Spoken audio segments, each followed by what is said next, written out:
I'm Michelle. Standing in the cozy little bookstore, surrounded by the warm glow of soft yellow lights and the comforting scent of fresh paper, I can hardly believe how far I've come. Just a short while ago, I was trapped in a toxic relationship, suffocating under the weight of control and abuse. But today, as I look at the copies of my newly published book on the shelf, I feel a sense of pride and freedom that I thought I'd lost forever. It all started with my marriage to Ethan. He came from a wealthy family where his parents, Mr. and Mrs. Thompson, were used to getting their way. Ethan's sister, Lily, was a spoiled brat who always found herself in financial trouble due to her reckless spending habits. At first, I was more than willing to help.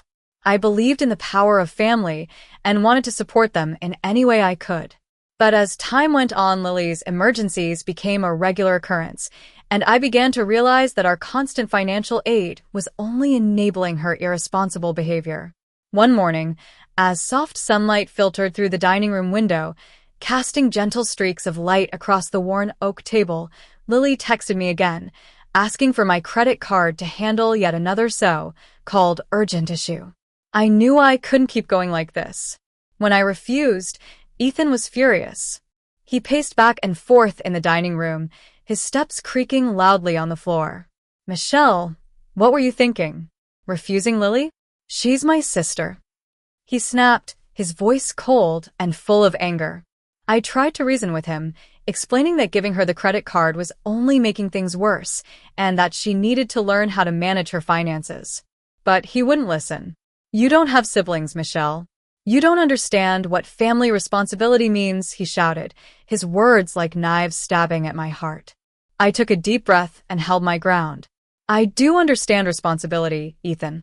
Right now, our responsibility is to protect our own finances, not fund Lily's poor decisions." His face turned red with rage, and he grabbed his coffee mug, his fingers whitening from the grip. "Michelle, you're pushing me to the edge," he roared. Before I could react, he flung the hot coffee at me.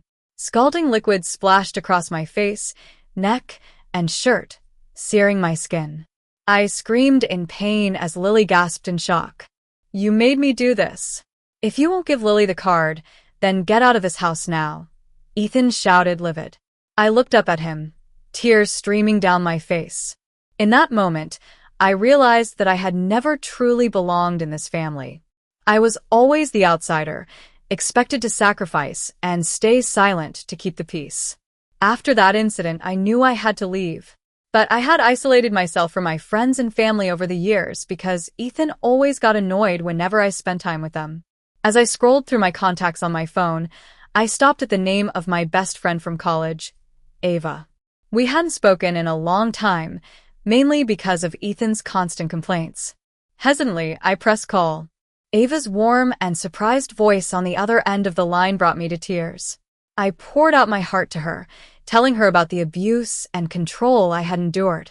She listened patiently and then said gently, "Michelle, you don't deserve any of this. It's emotional abuse. You need to get out. Come stay with me." With Ava's support, I packed my things and left the house that had once felt like home but had become a prison. The road ahead was uncertain and scary, but I knew it was the only way to reclaim my life and self-respect. A few days later, I met with a well-known attorney named M.S. Harris. She was in her late 40s, with short, curly hair and kind, intelligent eyes. After hearing my story, she promised to support me through the divorce process and protect my rights. Ava also introduced me to a small bookstore called the Book Nook. The owner, Mrs. Jenkins, was a sweet, middle-aged woman with a warm smile and a love for books. She offered me a job, and working there was like a breath of fresh air. I slowly rediscovered the simple joys of life and began to heal. But Ethan wasn't going to let me go easily. One evening, while I was sitting in Ava's living room, her phone started vibrating non-stop. It was Ethan, sending threatening messages demanding that I come back home. I was terrified, but this time, I refused to let fear control me. Ava and I immediately called M.S. Harris, and she quickly arranged for a restraining order. The next morning, we went to court, and thanks to the clear evidence and my honest statement, the restraining order was approved. A few weeks later, Ms. Harris arranged a meeting between me, Ethan, and Lily in her office. Ethan was cold and angry, and Lily was dismissive. But I stood my ground, telling them that I was getting a divorce and that I would never go back to that life. Ms. Harris warned them that if they continued to harass me, there would be severe legal consequences. After the meeting, with the support of Ava and Ms. Harris, I found a small apartment in a quiet neighborhood. It was cozy and warm, and for the first time in a long time, I felt free. I started writing again, a childhood dream that had been buried under the weight of my marriage. One afternoon, while I was deeply focused on writing, I received a call from Ms. Harris. "Michelle, the court has finalized your divorce. You're completely free now," she said. I couldn't believe it. It was like a new door had opened in my life. In the following days, I continued to work at the Book Nook and spent more time on my writing. Mrs. Jenkins was incredibly supportive, always encouraging me to pursue my dreams. And then, one sunny afternoon, I received an email from a well-known publisher. They were impressed by my novel and wanted to work with me to publish it. Today, as I stand in the Book Nook surrounded by friends and customers at the celebration of my book's publication, I look back on my journey with a mix of gratitude and relief. I know that there will still be challenges ahead, but I'm ready to face them.